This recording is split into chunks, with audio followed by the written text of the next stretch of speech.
Bonjour et bienvenue dans ce podcast au titre putaclic. Alors, de quoi s'agit-il ? Eh bien, il y a récemment eu un échange sur Facebook entre plusieurs grands noms de l'intelligence artificielle. Donc, Yann Lequin et Yoshua Bengio, qui ont récemment reçu le prix Turing, c'est-à-dire l'équivalent du prix Nobel en informatique, et également Stuart Russell, un des pionniers de l'intelligence artificielle. Et la discussion portait sur la fameuse question des risques de l'intelligence artificielle. J'ai mis le lien dans la description. Et c'est intéressant parce que ça permet de voir les différents arguments sur la question. Donc, je vais essayer de passer tout ça en revue. Alors, avant de commencer, pour situer un peu, il y a les gens qui pensent que la question des risques de l'IA est importante, voire fondamentale, comme le philosophe Nick Bostrom, et il y a ceux qui ne sont pas d'accord avec ça. Donc, Yoshua Bengio et Stuart Russell sont plutôt sur la ligne de Nick Bostrom, et Yann Lequin est plutôt contre. Mais on peut toujours changer d'avis dans un sens ou dans l'autre. J'ai d'ailleurs moi-même radicalement changé d'avis sur cette question au cours des 2 dernières années. Alors, l'un des risques qui est souvent mis en avant, c'est celui d'une IA très douée pour atteindre ses objectifs, qui aurait un objectif précis, et qui trouverait des moyens tellement radicaux et optimisés pour atteindre cet objectif que ça piétinerait plein de choses que nous jugeons importantes, comme la survie de l'humanité, par exemple. Alors, ce problème existe déjà aujourd'hui. Par exemple, le but de l'IA de YouTube est de vous donner envie de rester sur YouTube. Et un moyen très efficace d'y parvenir, c'est de suggérer aux utilisateurs des vidéos politiques et qui les mettent en colère. Donc, en colère contre les ordures du camp d'en face, qui sont forcément stupides ou malveillants. Et du coup, en voulant augmenter le temps passé sur YouTube,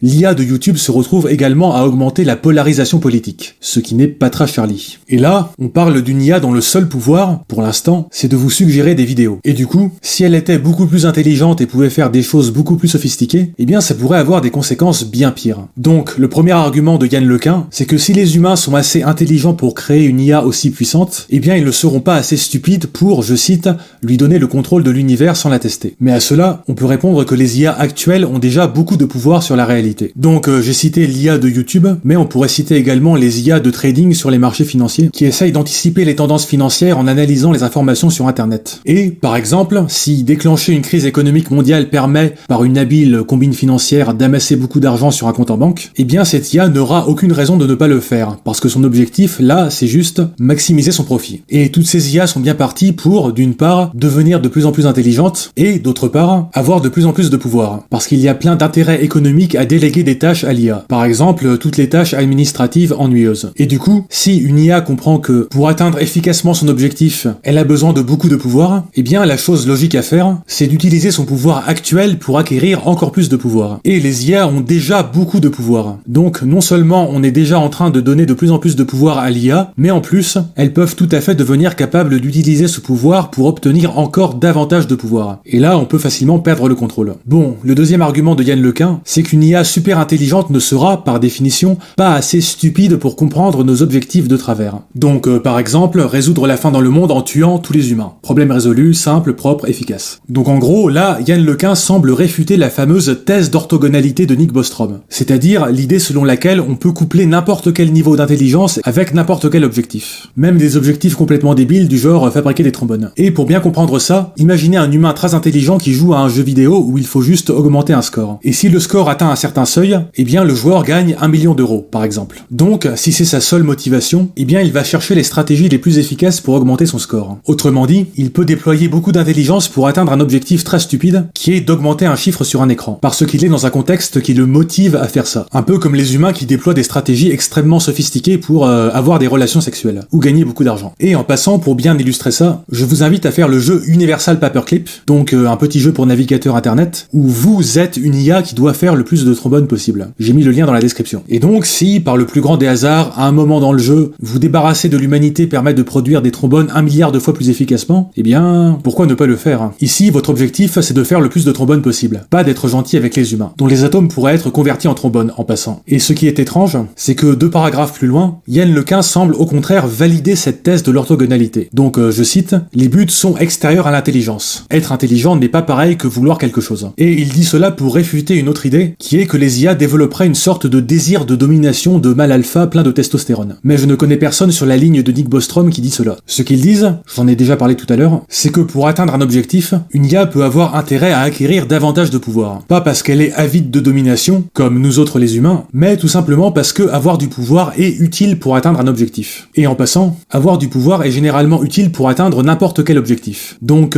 comme le dit une vidéo de Science for All, dont j'ai mis le lien en description, l'IA sera assoiffée de pouvoir. Donc là, il semble y avoir voir une contradiction entre les arguments utilisés. Bon, mais juste après, Lequin insiste sur l'idée qu'une IA super intelligente aura par définition la capacité d'interpréter correctement ce qu'on lui demande. Donc, autrement dit, que le problème du value alignment, donc alignement de valeurs de l'IA, est trivial à résoudre. Mais je pense que si Yann Lequin essayait d'écrire un papier intitulé Solution triviale au problème du value alignment, en essayant de décrire une architecture d'IA robustement alignée, eh bien il s'apercevrait rapidement que c'est en fait pas du tout trivial. Et d'ailleurs, il y a des programmes de recherche de plusieurs millions de dollars pour essayer d'y parvenir. Alors j'adorerais avoir tort sur ce point, mais voilà, si vous pensez que ce problème est trivial à résoudre, eh bien essayez de décrire proprement votre solution et de voir si elle est vraiment bulletproof. Mais malheureusement, je ne parierai pas là-dessus. D'ailleurs, juste après, Yann Lequin dit qu'une telle IA pourrait être séparée en plusieurs parties, dont une partie objectif qui prendrait la forme d'un score à maximiser ou minimiser. Mais tout le problème est de définir cet objectif, justement. Et c'est d'ailleurs ce que fait remarquer Yoshua Bengio, qui cite l'exemple des méga-corporations qui essayent en permanence d'exploiter les failles juridiques et législatives pour maximiser leurs profits. Même si ça a beaucoup de conséquences négatives pour le reste du monde. Du genre pollution, risques sanitaires, etc. Donc il serait dangereux de penser qu'il suffit d'édicter un certain nombre de règles du style 3 lois de la robotique d'Asimov. Parce qu'il y a toujours moyen de les contourner. Surtout si on est extrêmement intelligent. Et du coup, cette question de l'objectif à donner aux IA est en fait très difficile. Et à cela, Yann Lequin répond qu'il ne faut en effet pas écrire ses objectifs manuellement, mais faire en sorte que l'IA apprenne ses objectifs. Et il fait une analogie avec la façon dont on éduque les enfants ou les animaux. Et c'est à ce moment qu'apparaît Stuart Russell dans la discussion,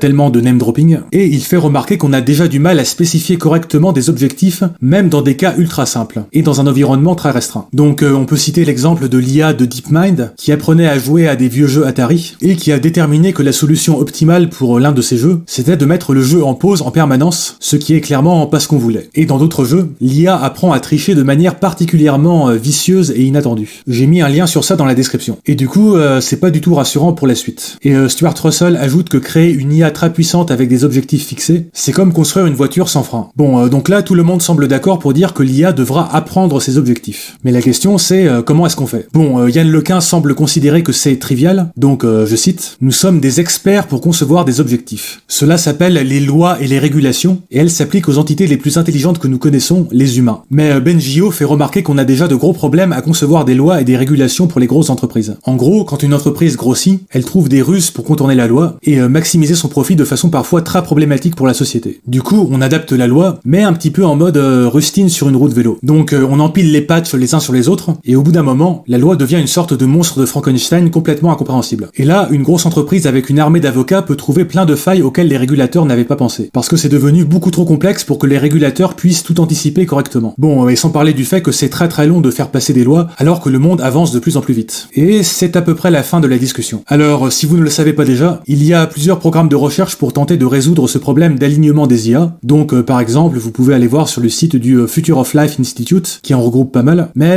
voilà, je pense que c'est un problème à la fois difficile et important, et qu'il est largement sous-financé aujourd'hui, au vu de son importance. Et l'une des raisons à cela, c'est que beaucoup de gens ont tendance à ridiculiser ce problème avec de mauvais arguments. Et je suis d'ailleurs moi-même passé par là. Donc, prenez le temps d'y penser, parlez-en autour de vous, et n'hésitez pas à dire ce que vous en pensez en commentaire.